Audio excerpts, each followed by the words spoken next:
સુરત ગ્રામ્ય એલસીબીને મોટી સફળતા. પેટ્રોલ ડીઝલ ચોરી કરતું નેટવર્ક ઝડપાયું. સુરત ગ્રામ્ય એલસીબી એ દેશભરમાં ચાલી રહેલા પેટ્રોલ ડીઝલ ચોરીના કૌભાંડનો પર્દાફાશ કરી મોટી કાર્યવાહી હાથ ધરી છે. કડોદરા હરિઓમ પાઇપિંગના માલિક સાથે મળી ટેન્કરોમાંથી ઇંધણ ચોરી કરતી ગેંગને ઝડપી લેવામાં આવી છે.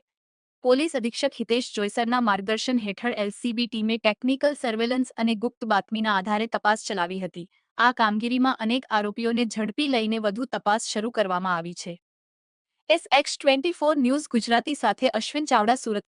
સમગ્ર ભારતમાં ચાલતા પેટ્રોલ ડીઝલની બચતના મહાઅભિયાન અંતર્ગત કોઈપણ જગ્યાએ કાળાબજારી કે સંગ્રહખોરી ન થાય તે માટે ઉપરી અધિકારીશ્રી દ્વારા સૂચના આપવામાં આવેલ હોય, જે અનુસંધાને સુરત ગ્રામ્ય એલસીબી ટીમ દ્વારા માણસો અલગ અલગ ટીમો બનાવી વિસ્તારમાં હતા. તે દરમિયાન માહિતી મળેલ કે કડોદરા ખાતે આવેલ હરિઓમ પાર્કિંગમાં ના માલિક નરેન્દ્ર કુમાર બધેલ તથા તેના સાગરીતો સાથે મળી પેટ્રોલ ડીઝલના ટેન્કરના ચાલકોનો સંપર્ક કરી પોતાના પાર્કિંગમાં લઈ જઈ અને ત્યાંથી પેટ્રોલ ડીઝલની ચોરી કરે છે.